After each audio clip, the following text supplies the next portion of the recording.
Hola mis hermanos, un abrazo virtual a la distancia y damos gracias a Dios por la oportunidad de reunirnos juntos para orar y utilizar la tecnología para conectarnos con Dios. Claro, Dios siempre está con nosotros y el Señor siempre atiende por igual nuestras peticiones, pero qué mejor que tener un espacio para estar juntos y alabar su nombre. Ahí en casa, espero que usted haya dispuesto su corazón a leer la palabra, a cantar al Señor y ahí con los suyos. No olvide, nada ha cambiado, la iglesia se sigue reuniendo ahora usando la tecnología, pero ojalá que usted haya puesto en su corazón este espacio para alabar al Señor y aprender cada vez más de Él. En esta ocasión voy a seguir compartiendo otra reflexión en relación al tema de la voluntad de Dios. Eso he venido compartiendo 3 miércoles atrás. Hoy es la cuarta ocasión. Sigo hablando acerca de la voluntad de Dios.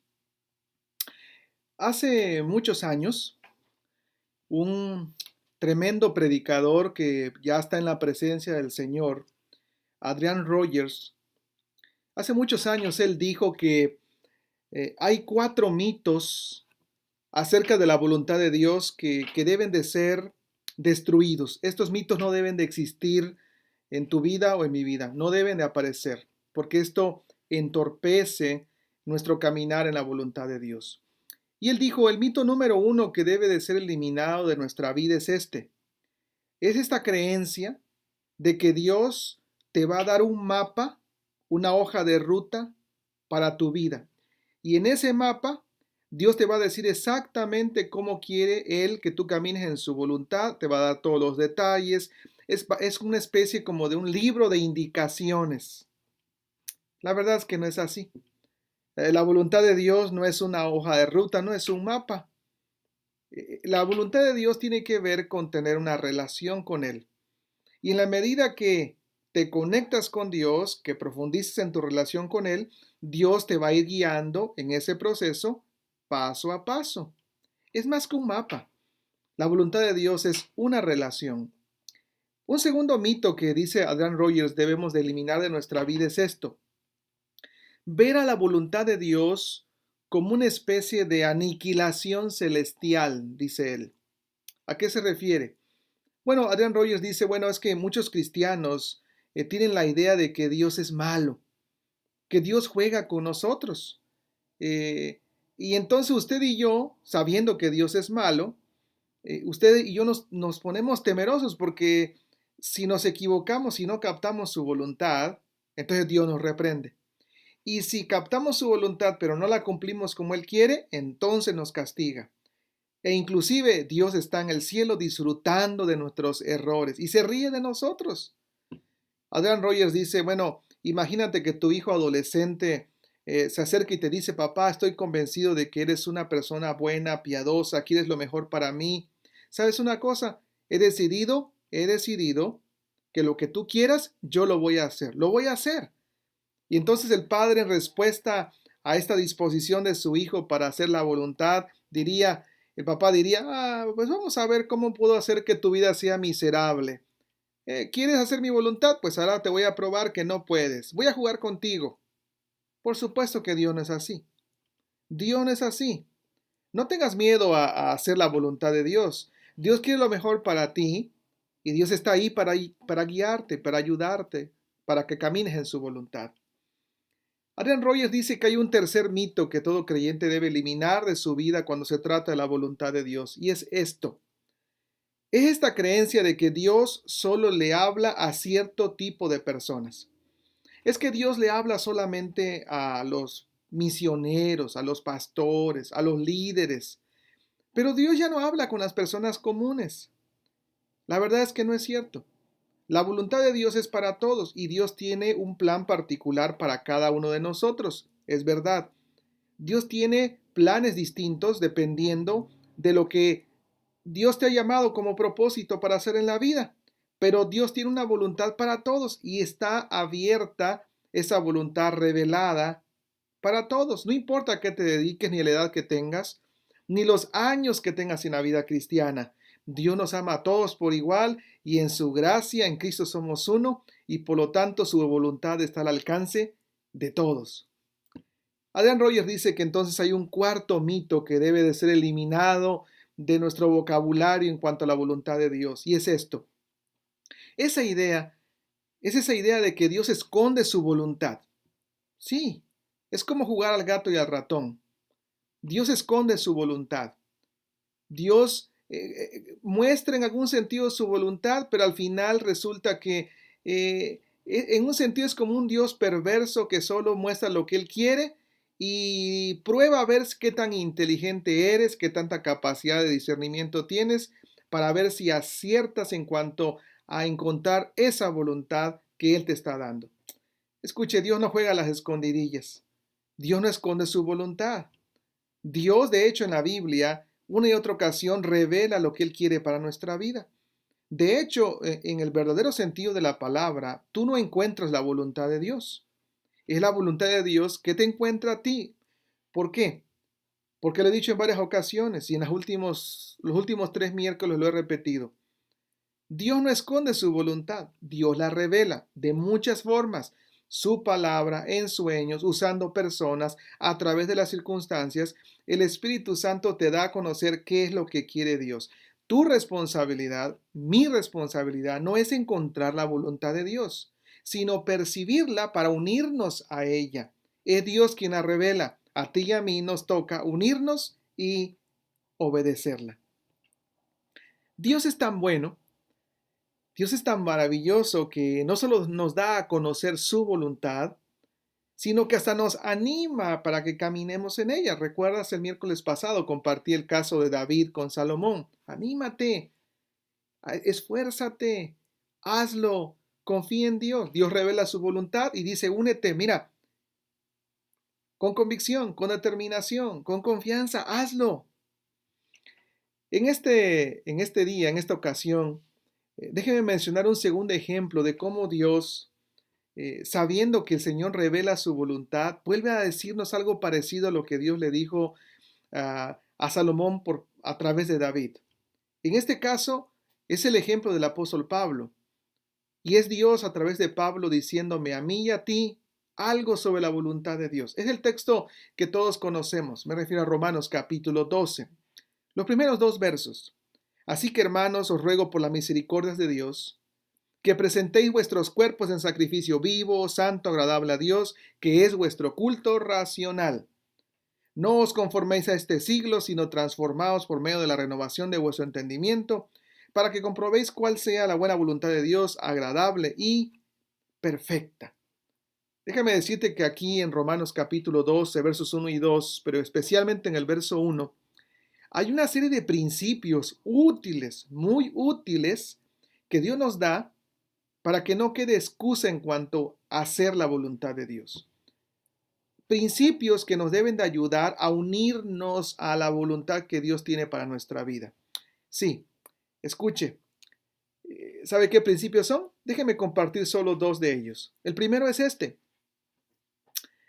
Si tú quieres unirte a la voluntad de Dios, escucha, eso solamente lo vas a hacer por gratitud. Lo repito una vez más. Si tú te quieres unir a la voluntad de Dios, eso solo es posible hacerlo por gratitud. Una persona que no es agradecida con Dios jamás va a querer caminar en la voluntad de Dios. Por supuesto que no. Así que, hermanos, os ruego por las misericordias de Dios. Este versículo número 1 nos da el por qué. ¿Por qué hacer la voluntad de Dios? Por gratitud, por lo que Dios ya ha hecho por nosotros.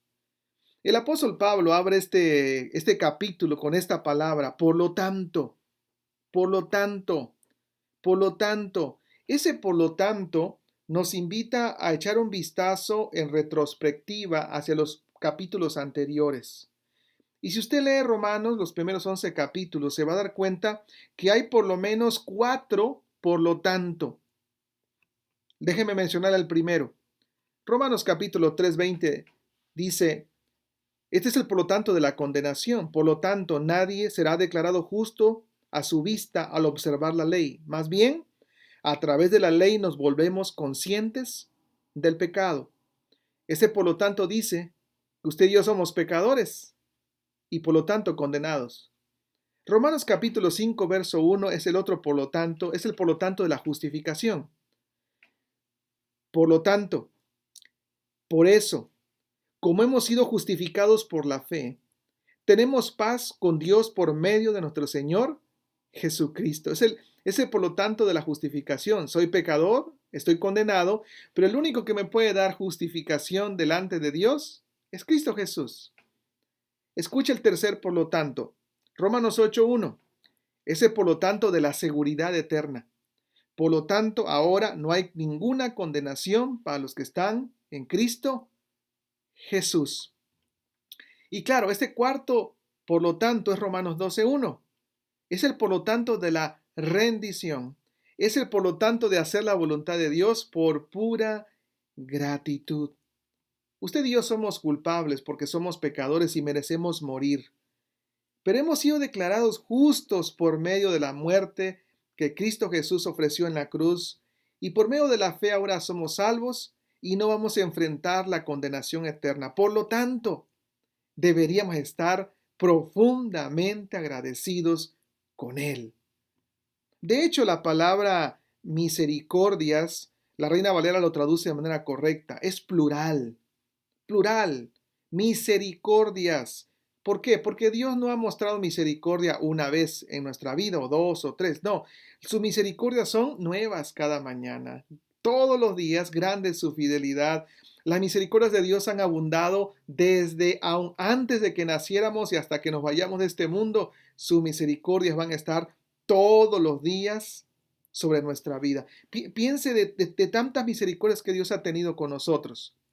Nos justificó de la culpa y de la pena del pecado, nos adoptó como sus hijos, nos colocó bajo la gracia, ya no bajo la ley, nos dio su Espíritu Santo, Él es nuestro ayudador en todo momento de aflicción, ahora nos ha dado la posición como hijos, tenemos la confianza de una vida eterna asegurada en la gloria venidera, la confianza de que nadie nos puede separar del amor de Dios, confianza en su fidelidad continua, y podemos hacer una larguísima lista, muchas listas de todo lo misericordioso que a Dios ha sido con nosotros.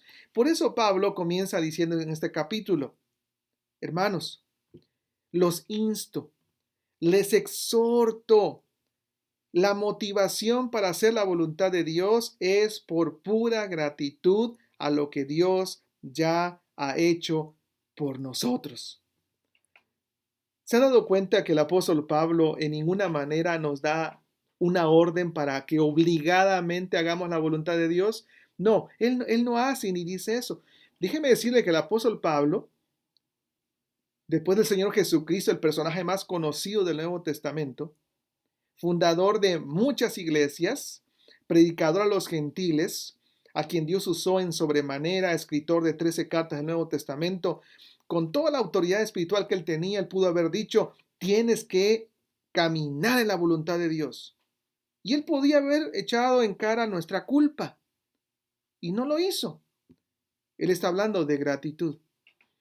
¿Por qué? Porque la gran motivación para hacer la voluntad de Dios no es que el pastor lo diga, no es que el maestro de escuela dominical imponga una verdad, no es porque tus padres te han enseñado acerca de Dios, no es porque eres diácono o líder de la iglesia, es por pura gratitud. Gratitud. De hecho, esa es la idea de la palabra exhortar. La palabra exhortar en la época de los griegos se utilizaba especialmente para dar indicaciones a los soldados que estaban a punto de ir a la batalla. Y este verbo parakaleo, exhortar, denotaba un sentido de urgencia para hacer algo, pero al mismo tiempo era una nota de autoridad de quien lo decía, y quien recibía esa orden lo cumplía por gusto, lo cumplía porque sabía que eso era lo correcto. Sí, de Dios hemos recibido la urgencia de caminar en su voluntad, pero nosotros, por supuesto, no solo debemos de aceptar su autoridad para hacerla, sino también con toda gratitud, alegres de corazón, porque Dios ha hecho mucho por mí. Yo te voy a seguir, Señor. Yo te voy a obedecer. Lo quiero hacer. Todos sabemos que el apóstol Pablo tenía un corazón agradecido. Romanos 14:8, escucha el corazón de un cristiano agradecido. Pues si vivimos para el Señor, vivimos. Y si morimos, para el Señor morimos. Y yo imagino a Pablo con una sonrisa diciendo esto. Así sea, pues que vivamos o que muramos, wow, del Señor somos, le pertenecemos, ha hecho todo por nosotros. John MacArthur dijo que un corazón ingrato es un increíble acto de injusticia e ingratitud que demuestra una miserable falta de agradecimiento a un Dios lleno de bondad y misericordia. La mejor motivación para obedecer a Dios no son tus padres y no es la iglesia. Tampoco una circunstancia difícil que te obliga a acercarte a Dios. Obedecer a Dios debe ser un asunto de gratitud. Amamos y servimos a Dios por todo lo que Dios en Cristo Jesús ya hizo por nosotros. ¿Habrá otra motivación más grande que esta? De ninguna manera. Ahora, en Romanos capítulo 12, verso 1, hay un segundo principio útil para unirnos a la voluntad de Dios, para hacer la voluntad de Dios, no solamente hacerla por gratitud. Pero déjeme decirle que un gran complemento de la gratitud es esta. Si quieres caminar en la voluntad de Dios, debes de hacerlo como un acto de voluntad. Sí, hacer la voluntad de Dios tiene que ver con esto. Yo obedezco a Dios, yo camino en la voluntad de Jesús porque quiero hacerlo. Porque quiero hacerlo. Porque yo decido hacerlo. Es un acto de voluntad propia. Y entonces el apóstol Pablo dice que el mayor regalo somos tú y yo. Un regalo voluntario. Y dice, presenta tu cuerpo. Preséntense ustedes mismos en sacrificio vivo, santo, agradable a Dios, que es vuestro culto racional. En respuesta a las misericordias de Dios, hay que amar a Dios y caminar en su voluntad por gratitud. Pero eso es algo voluntario, nadie te debe obligar a hacerlo. Tú debes de considerar que si Dios ha sido tan bueno contigo, tú mismo, por un gusto personal, una decisión personal, debes de presentar tu vida a Dios. Ahora, este lenguaje que el apóstol Pablo utiliza aquí de presentar el cuerpo, obviamente es un lenguaje del Antiguo Testamento, del sistema de sacrificios que se utilizaba en el templo. Sabemos que en el Antiguo Testamento la adoración incluía el sacrificio. Alguien traía un animal y se lo presentaba al sacerdote. Y ahí estaba el sacerdote y el propietario con el animal. Y entonces el sacerdote venía y le imponía las manos sobre el animal para decir, este animal toma tu lugar. Y el propietario decía, este animal toma mi lugar. Mataban al animal y esa era la sangre, era la ofrenda que se ofrecía a Dios. Bueno, resulta que en el Nuevo Testamento eso ya no es necesario. ¿Por qué? Porque Cristo murió en la cruz y Él es la ofrenda perfecta por nuestros pecados pasados, presentes y futuros. Pero en otro sentido, la ofrenda que se entrega a Dios ya no es una oveja. Esa ofrenda ahora soy yo. Ahora soy yo la persona que se acerca a adorar a Dios. Y quien se ofrece a sí mismo para adorar a Dios soy yo mismo, es mi persona. Esta es la idea del verbo presentar, traer una ofrenda, traer un regalo, exhibir. Pero ese regalo no es tu padre, no es tu madre, no son tus amigos. El regalo eres tú. Preséntate a ti mismo como la mejor ofrenda a Dios. Ahora, quiero que observes lo siguiente. Dios no dice, quiero que me ofrendes tus dones. Quiero que me ofrendes tus recursos. Quiero que me ofrendes tu tiempo. Claro que todo eso es bueno, pero ¿sabe qué está pidiendo Dios? No está pidiendo fracciones o partes de tu vida. Dios te está pidiendo que te ofrezcas tú completamente. Sí, sí, cada área de la vida. La exhortación del apóstol Pablo no es a que te entregues a Dios el domingo. Sí, sí, porque eres maestro de escuela dominical o eres un líder, un diácono, y entonces ese día te entregas a Dios. Y el resto de la semana, vive como quieras. No, no, no, no, no. Es un acto voluntario, pero es una entrega total, completa. Desgraciadamente hay mucha gente que se dice cristiana que piensan que el cristianismo es como ponerse un uniforme, el uniforme de cristianos. Voy a cierto lugar y me pongo el uniforme de diácono. Termino, me lo quito y llego a mi casa y puedo vivir como yo quiera, mi familia ser un desastre, e inclusive los hijos vivir fuera de la voluntad de Dios. Oh, sí, sí, me quito y me pongo el traje de pastor, de líder, de maestro, de ministro de alabanza. Escuche, no se trata de eso. No se trata de ponerte el traje de creyente y quitártelo en la noche. No. Una persona debe poder decir, yo voy a la iglesia a adorar a Dios, pero también voy a la oficina, voy a la escuela, estoy en el garage, estoy en el baño, en el jardín, en el campo y siempre estoy adorando a Dios. ¿Por qué? Porque entregar nuestra vida a Dios en un acto de adoración no es una actividad única que se hace en un horario específico. No es lo que hacemos en cierto momento del domingo o el miércoles o el domingo por la tarde. La adoración no es un evento a la semana, no es un concierto, no es un canto. La adoración es ofrecer nuestra vida total a Dios, dedicadas a Él para su servicio. Ese es el mejor culto. Y es el culto que Dios espera que hagamos donde quiera que estemos, todos los días, hasta que nos muramos. Escuche esto. El mejor regalo a Dios no son tus habilidades, ni tus talentos, ni tu dinero o tu personalidad, porque nadie puede impresionar a Dios. Nada puede impresionar a Dios, porque Dios tiene todo y Él es el dueño de todos los recursos. Pero Dios te está pidiendo algo. Dios te pide que ofrezcas tu vida. Y tu vida es el mejor regalo. ¿Por qué obedecer a Dios? ¿Por gratitud? Sí, y porque lo quiero hacer. Mi vida, toda rendida a Dios. ¿Qué significa hacer?